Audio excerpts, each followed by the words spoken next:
مشہور چینی philosopher Confucius سے کسی نے پوچھا تھا کہ دنیا میں سب سے بڑا بوجھ کس چیز کا ہے، تو اس نے کہا تھا باپ کے کندھے پر رکھے جوان بیٹے کے جنازے کا۔ خواتین و حضرات، ابھی چند دن پہلے ہی پیپلز پارٹی پنجاب کے صدر جناب قمر الزمان قاہرہ کے جوان سال بیٹے اسامہ قاہرہ کی وفات کی خبریں سامنے آئیں تو پوری قوم سیاسی اختلافات سے بالاتر ہو کر غم میں ڈوبی نظر آئی۔ دوستو، یہ غم ہے ہی ایسا کہ اسے برداشت کرنے کے لیے دل نہیں چٹان چاہیے۔ شاید اسی لیے میر انیس نے کہا تھا، دشمن کو بھی خدا نہ دکھائے پسر کا داغ۔ خواتین و حضرات، اسامہ قاہرہ کی موت نے پچھلے زخم بھی تازہ کر دیے جن پر وقت اپنا مرہم رکھ چکا تھا۔ یہ پہلا موقع ہرگز نہیں کہ کسی مشہور سیاسی شخصیت کے جوان سالہ اولاد کی موت واقع ہوئی ہو۔ چلیے آپ کو آج کی اس ویڈیو میں ایسے ہی چند دردناک واقعات سے روشناس کرواتے ہیں۔ ابھی چند دن پہلے سابق وفاقی وزیر بلیغ الرحمان کی اہلیہ اور بیٹا ایک ٹریفک حادثے میں جاں بحق ہوئے،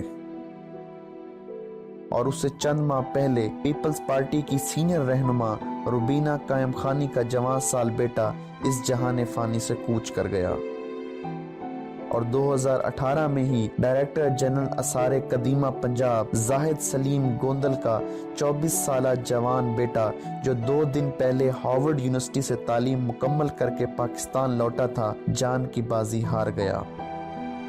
سابق وزیر اعظم شوکت عزیز کے نام سے تو ہم سب ہی واقف ہیں، ان کا جوان سال بیٹا بھی 2017 میں کینسر جیسے موذی مرض سے لڑتے لڑتے اس جہان فانی سے رخصت ہو گئے، جنہیں بعد میں لندن کے قبرستان میں دفنایا گیا۔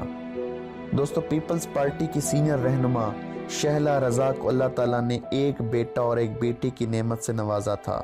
ان کو بدقسمتی سے 2014 میں اپنے دونوں ہی بچوں کی موت کا غم سہنا پڑا۔ ان کے دونوں بچے ایک ٹریفک حادثے میں شدید زخمی ہونے کے بعد اپنے خالق حقیقی سے جا ملے۔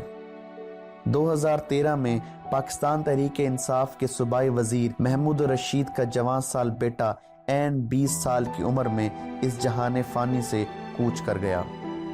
خواتین و حضرات، شیر افغان نیازی کے بیٹے اور تحریک انصاف کے MNA امجد علی خان کے چھوٹے بھائی بیرام خان بھی 2002 میں ایک روڈ ایکسیڈنٹ میں وفات پا گئے۔